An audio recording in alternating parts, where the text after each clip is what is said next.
All right. Good morning, FFA. What's up, everybody? Hey, if you can hear me loud and clear, shoot me a thumbs up in the comment section. Coming at you guys from the Outer Banks today in North Carolina. If you've never been here, it is a must see place. The beach is beautiful. So put it on your bucket list to go to the Outer Banks. Today's call is a special one as it is the last call of 2024. And this week marks the first full production week for 2025. So couldn't be more excited to kick off this new year with you guys. And we're going to kick it off in a big fashion with having a veteran agent share some tips with you guys just on how he's been able to achieve his success. So to give you guys an intro on him, none other than Dougie Fresh, Doug Taylor. He has produced, check it out, I was running through some numbers, well over 400K in the last just 2.5 years on his own pen. So this is a guy who is a veteran. He knows what he's doing. He knows what he's talking about. So make sure you take a lot of notes.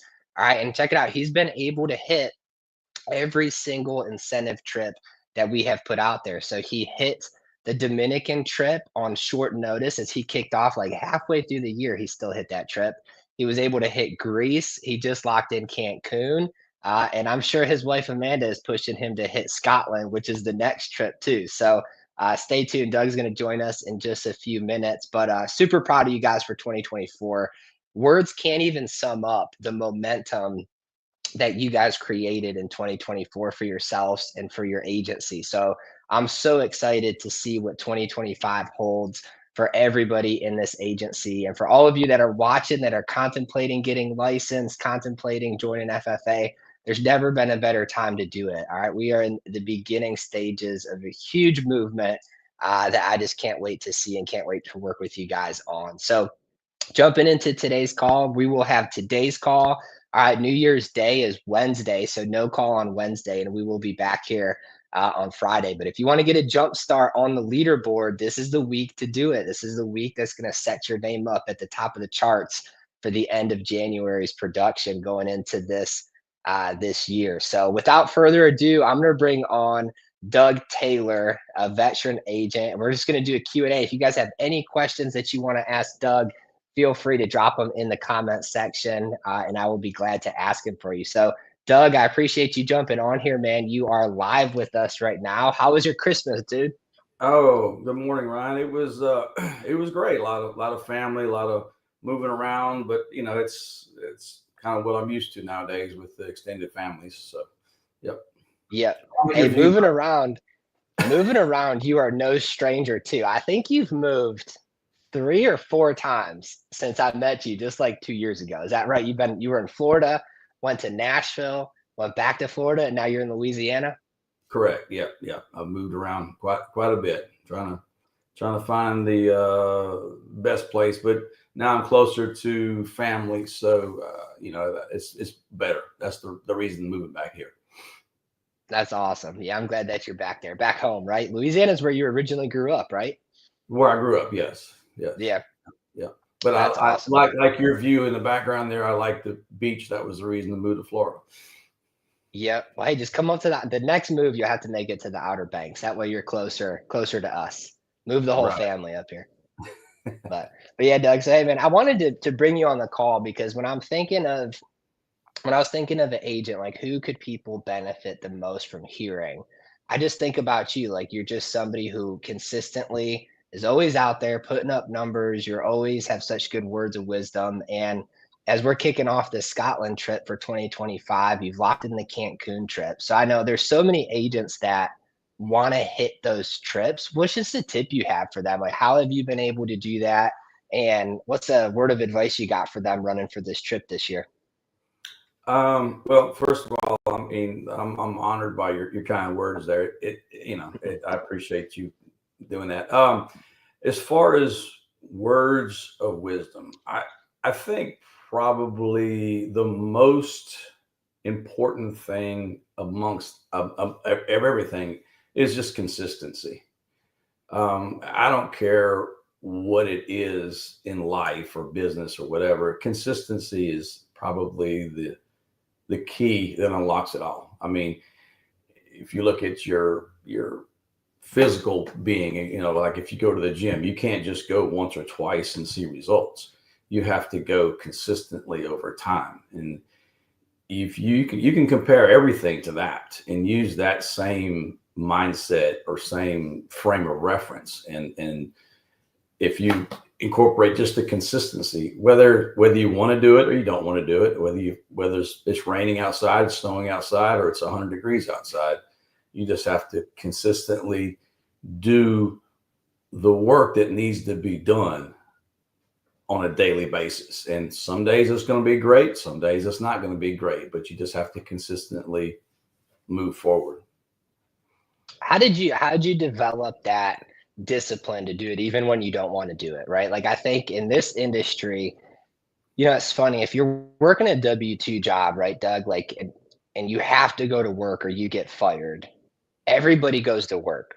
But when you're self-employed and you can set your own schedule, you kind of people let that slip a little bit. So how did you like develop that discipline to just wake up, go to work, whether you feel good, don't feel good, whether you're excited, bored? Like how do you do it? That's the key to success. So how do you unlock it?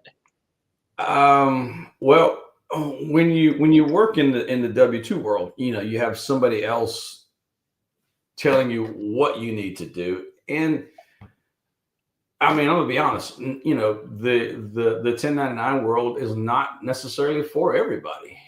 It's really not. But everybody has the capability of doing it, and I guess in unlocking that is just really, once you realize it's you have to have the if it's to be, it's up to me.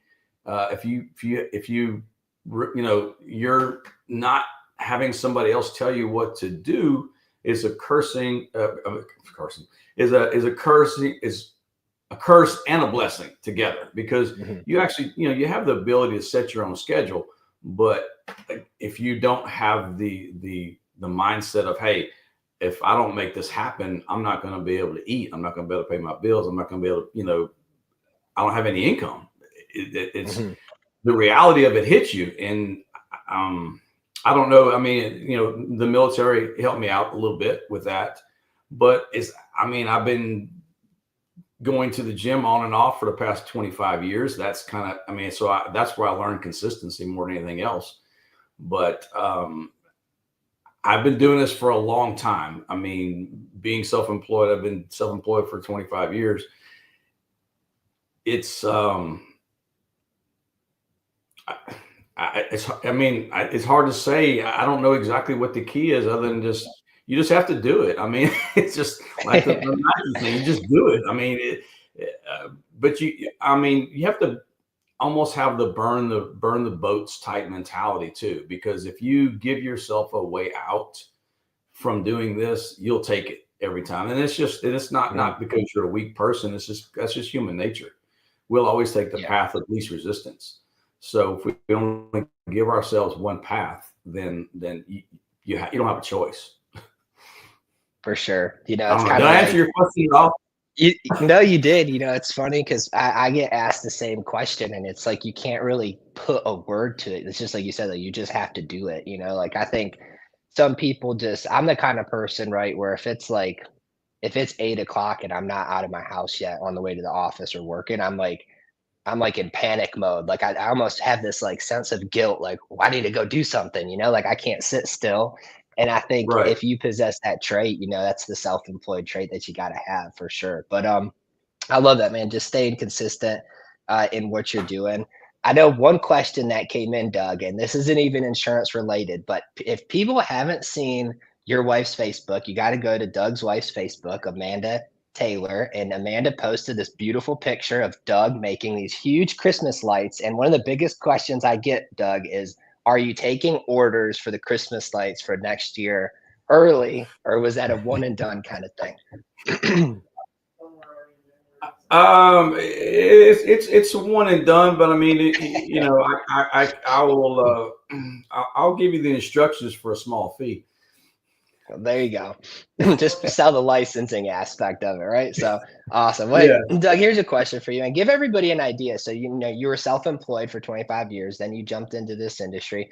Give everybody an idea as to like what does this job entail? There's a lot of people that watch these videos after we do them, and they're like, what's Ryan and Doug even talking about? What are they selling? Like, how does it work? Give them an idea, like, why did you jump into insurance? And then what's the day to day look like for you? Why did I jump into insurance? That's a really good question. Um, I was very curious about it, and I saw the potential, you know, to make a really good income from it. I mean, bottom line, I mean, it's just it's a good way, but there's the serving side of helping people. I've been in the people helping business again for 25 years. I had I built houses for a little while. I had a marble and granite business doing countertops for people. So I was kind of in the business of helping people achieve goals or dreams inside their house. I just never viewed it as a sales type position, uh, because I was just helping people. So I'm continuing on that same path as far as I see it is just helping people. I just get compensated for it considerably better now than before. Um, that is the good side of it. As far as day to day, I'll have to go back to the consistency. As far as not necessarily setting a schedule, but knowing that, okay, every day at a certain time of the day, I want to be out of here. Okay. I want to, go and start, either calling people or knocking on doors, visiting people. Generally Monday mornings, I will check of what happened last week or what didn't happen last week and see what needs to be done. I won't necessarily call any carriers or any people. I'm focused on new business on Monday, but Monday morning, first thing, I'm setting up Tuesday and Wednesday, because on Tuesday and Wednesday is when I call the carriers, and Wednesday is when I call the clients. In between going to other clients, so I may take 15, 20, 30 minutes and call a couple of carriers, call a couple of people, and then before I go hit to my next person. It's that's basically Monday, Tuesday, and Wednesday. Thursday and Friday is just focused totally on new business entirely, and well, sometimes Saturdays as well. That's kind of my day to day. I mean, and it's it starts at, well, I get up at 5, but it starts early in the morning and it goes till sometimes 5 or 6, or summertime 7, 8, 9, depending on when it gets dark. But my hours shift as the time shifts. I'll start a little bit later. Some days I don't actually leave out until 10, 11, sometimes lunchtime, but I'll work until 8 or 9 o'clock in the evening. So I still get my 8 hours in. So it's again just consistently doing that over and over and over. And it's a being self-employed is a long game. I mean, it's not a sprint. It's a marathon, and there is really no end goal to it. The object of being, or the goal of being in business, is to stay in business. Bottom line. I mean, it's not really, because once you set a goal and you achieve that goal, then what? You don't quit. You just keep going. So it's just the goal is just to continue to stay in business. I don't know. Oh, maybe. Sure, man. Did I answer your question again? Yeah, no. You get off on a tangent, and I lose my train of thought, and sorry, squirrel. Hey, no, you answered it perfectly, right? Like, that's the whole goal, is just for people to pick the brain of you and see how you do things, how it works. And I think, what's it like? So, you're old school, Doug. You're like me, right? Going door to door, introducing yourself to people in person. There's two avenues of this business, which we have agents doing both very successfully: the telesales, the virtual reality game, and then door knocking. And you're one of the top door knocking agents out there. What's it like for you going in person? Like, give everybody kind of the idea. Some people hear that and they're like, I would never want to do that. I only want to sell on the phone. And then other people hear that and they're like, I would love to go meet people in person. So give everybody just like, what's it like doing the door to door grind day in and day out? Knocking on doors. Why it's considered old school. A lot of people don't believe that it can be done, that people still do that. I mean, I get quite often people, they're kind of amazed that I'm at their door. Like, really, people still do this? I'm like, yeah, we still do, because there's a personable side of it that you can't get through the phone. I mean, doing it through the phone is one thing. I mean, you can be successful, but meeting that person and actually sitting down with them and seeing them face to face and having the interaction with somebody is totally different than anything else out there. And it's scary for a lot of people at first, if you're not a extroverted person. I'm a complete introvert. So doing it was very foreign to me when I first started doing it. But again, if it's to be, it's up to me. I got to go do it. I got to force myself to do it, so, and you have to just go do that, and you just got to be yourself, and you got to talk to them. You got to ask questions and just be genuinely curious about them and what they're trying to achieve. And, you providing a solution to the problem. And that's just got to be yourself and be genuine. That's the bottom line when it comes to actually sitting with somebody. I mean, you just meet them, and you have to be curious. For sure. I think that personal interaction goes so far. I always tell people, like, if you want to be successful in person, all right, you can effectively get the same results doing half as much activity, half as much work in person than on the phone. If you want to be successful on the phone, you really have to double down the activity, because that you're lacking that face-to-face interaction, right? I guess the caveat to that is you could call more people, right? So both ways work. It just depends on what fits your personality the best. Like, if you're a servant driven people type person, you like friendship, you like interacting with people, door to door is the way to go. If you're more of a, like, let's get down to business type of person, right, then on the phone's probably better, because you can talk to more people, do more transactions. So I love Right. that we have the option, to do both. But Doug, let me ask you a question. We always talk about, like, the highlights, right? Like, how good everything is, right? But what's been the hardest thing for you as an agent? If you could think about this career, what's, like, one of the most difficult things for you that you've had to overcome as you've been doing this career now for a couple of years? Difficulties. Well, that's never really thought about that. I try to not think about that side of it. Try to think about the positive side. It's hard being told no. I mean, that's probably a difficult thing. I mean, it's difficult in general, and just when you have people that inquire about this information, about the final expenses, and you go there, and they're like, no, that's not, I didn't do that. I'm not interested in that. I don't want, and a lot of times that's just a knee jerk reaction. And so dealing with the no's and the negativity is part of the game, I guess you could say. I guess it is a game. If you actually look at all the no's from a positive standpoint, if for every one no you get to, you can actually put a dollar figure on it.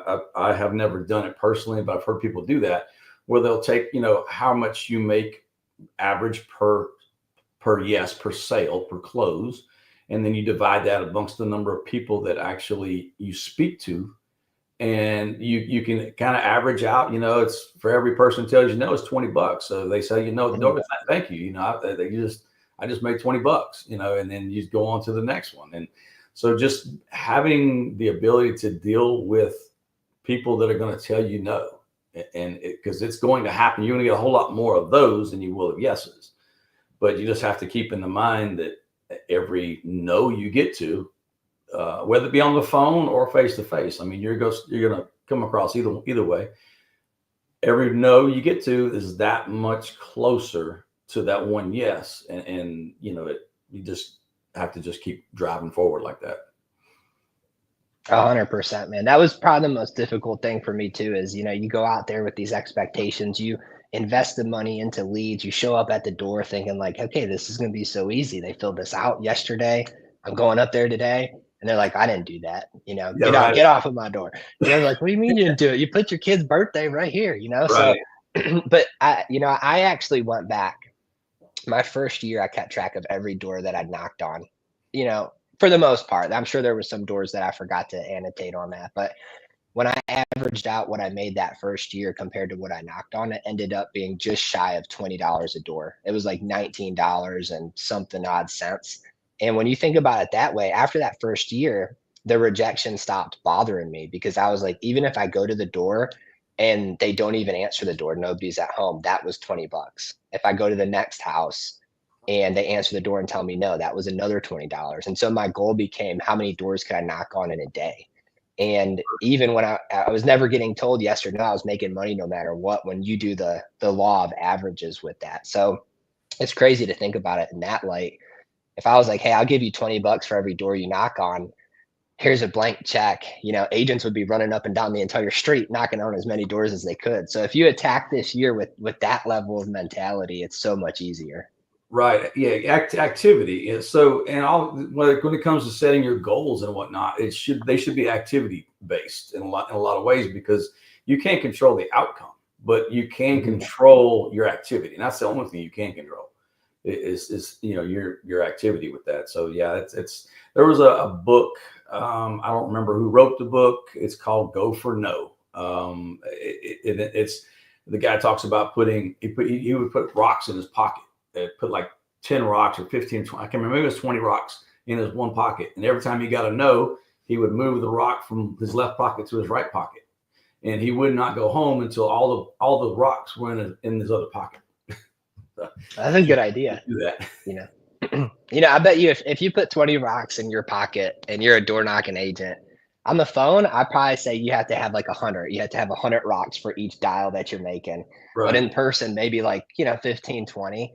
I bet you couldn't even get through that. I bet by the end of the day, you've only moved over maybe 7 or 8 rocks, and the rest of your day is taken up with people that have said yes. Well, and that also brings up an interesting point. And two is you can't let a good day ruin an outstanding day, because just because the first couple of people didn't tell you no, you still need to go for a certain number of no's in a day, because just because you had two yeses, you might end up with 4 yeses if you keep trying to go to get the no's out of the way. So that's a lot of people they'll let a good morning ruin an exceptional day, and that's So true. you can't do that. Yeah, that's so true. When I would go out there and have a good morning, I knew the second half of the day I was going to have to work twice as hard because the numbers flipped. This is such a numbers-based business. If you go out there and you have an awesome day, you better be prepared for the next day to be very difficult, and you got to work twice as hard to get the same result because the numbers will flip. And then on the opposite side of that, if you worked really hard one day and you don't have anything to show for it and it was a hard day, be prepared for the next day to be an easy day. Like, it's just, I could go back and think for years now, that's always how it seems to work. Even month to month, week to week, day to day, that seems to be kind of the average. You got to be ready for that wave. So, Right. Doug, what's been your favorite trip, man? So we've gone to the Dominican together, we've gone to Greece together. All right, we're getting ready to go to Cancun. What's been your favorite trip so far? Which one are you most looking forward to? I mean, Greece was awesome. I mean, I've never been to Greece before, so that was that's a really neat trip. I'm more of a Caribbean ocean person, so so I mean, Dominican was great. I mean, that's kind of up my alley. So, and I mean, Yeah. look, I'm open to go anywhere. So I like to travel. That's probably one of my favorite things to do, is to travel. And so, I mean, to be able to just go right down the road here to Mexico, and that's a I love being in the Caribbean in any capacity. So it's hard to put a favorite on any trip. I mean, now, Scotland, that's kind of been on my bucket list for a lot of years too. So, yeah, I'm, that's the You're hard easy to answer. make Listen, happy it with the really trip. is because Mhm. yeah, I want to go. I want all of it. I want to go everywhere, Yeah. and I just want to keep doing it, year after year after year. That's so true. One thing we were thinking about with these trips is we've always done the all-inclusive resorts, which I love, but it really limits you as to where you can go because there's only so many all-inclusives. A lot of them are in the Caribbean. A lot of them, there was the one in Greece, but that was like the only one in all of Europe that I could find, right? And so we've kind of thought up of a new way of doing trips to see some other sites too, of giving vouchers and different things to kind of expand where we're able to go. So I'm really excited for Scotland. But I'm like you, man. I rotate. Some days I want to do the tropical Caribbean. Other days it's like I'd love to see the ancient side of like we need to do Rome one time. Maybe Rome, Italy will maybe be the next one, or I don't know. We'll come up with something. But Scotland's going to be fun. Cancun's going to be sweet. So, Doug, what's a closing tip, right? If I think again, I'm not just telling you this just to tell it to you, but I don't ever wake up and think, you know, I wonder if Doug's working today. I wonder how good Doug's doing today. Pretty much every week, I could always think at the end of the week, Doug's always going to have 4, 5, 6, $7,000 of AP consistently. You do it week in, week out. How does an agent get to that point, right? A lot of agents seem to hover around like the 2K mark, 3K mark, but breaking that 4, 5, 6, $8,000 mark is just like the next level up where a lot of them are trying to get to this year. How do they hit that? Um, well, they, well, I, I, as a blanket statement, I mean, being a little bit more inquisitive in houses, being able to actually, you have to look at how many people you're closing versus how many people you're sitting with. I mean, and Mhm. if your percentage of closing is not, very high, you really need to kind of reflect and look at why. And I mean, yeah, you could always sit with more people, but as you develop and as you grow in this industry and as you learn, what more or less you should be able to sit with fewer and fewer people and still be able to close as or just as many or if not more, which would and also create more, volume production wise. So being able to learn and develop yourself, to really serve somebody and be able to solve their problem, asking the questions and determining what the problem is and then providing a solution to that. So when you're sitting with 10 people, if you're able to close 8 of those 10, you don't have to work as hard.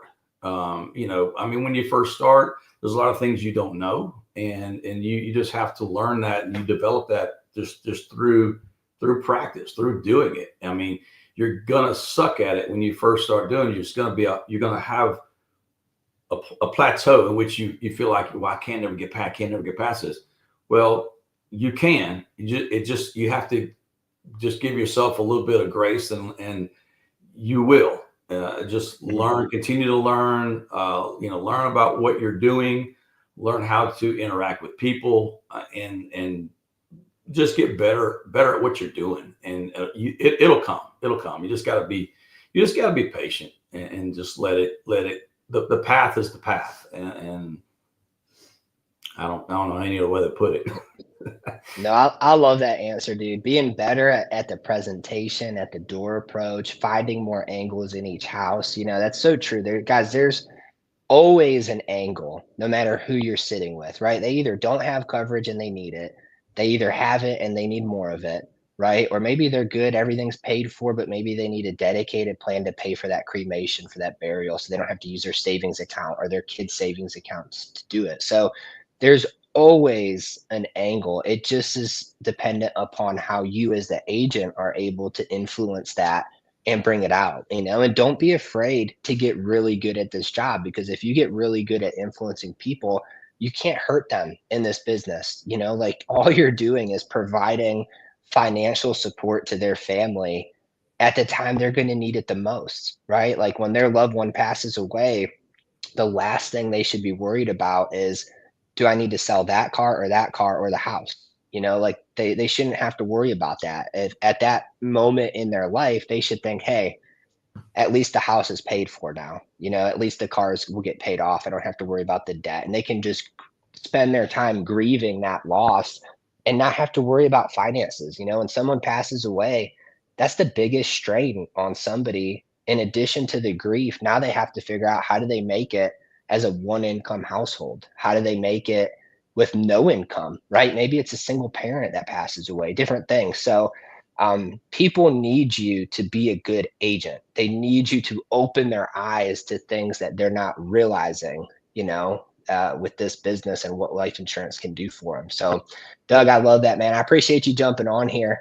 Last question for you, Doug. What is the 2025 goal for Dougie Fresh, Doug Taylor? What are you running for this year? Well, I haven't really nailed it down exactly specifically yet. I have a couple more days to get that done. But are you gonna beat Aaron and Joni this year? Them are the two you've been competing with, Aaron and Joni. Are you going to knock them out of the leaderboard in 2025? I mean, sure. I want everybody to win. I want everybody to win. I mean, I think if we could all be in the top 3, then that would be great. It doesn't matter who, which, I mean, sure, I would love to be on the top and knock them out. Sure, absolutely. I can't control the outcome. All I can control. Wait a minute, Doug. Aaron just texted me and said you don't. He said, "Tell Doug he doesn't have a chance to beat me this year." Right. She's being mean to you, man. You're gonna have to call her out in the WhatsApp chat. I got you. Well, we'll see. We'll see. I'm just kidding. Yeah. Aaron didn't say that. She knows I'm picking on her.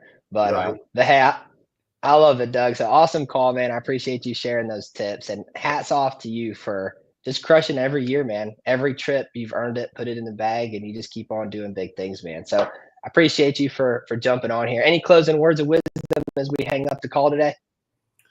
No, I mean, you pretty much covered everything. I mean, don't feel bad about sometimes people get the feeling they're manipulating other people, by going in their house and trying to sell them something. As long as you do it ethically and morally, and you have, doing the right thing for people, don't ever worry about that. That's not that should never be a concern.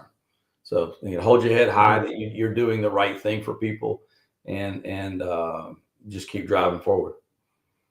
100%. Hey, listen, you're giving people a disservice if you're not talking to enough people, right? There's so many people that need you to show up at their door. I think about all the people I've interacted with, Doug, you've interacted with. Think about if you never showed up at those doors, right? I think about last week, Julie and Becky got a client, I think $13,000 cash back before the holidays. Think about if they didn't knock on that lead's door. So you guys, you're impacting a ton of people's lives, and don't do them the disservice of not impacting more. So let's go get after it this week.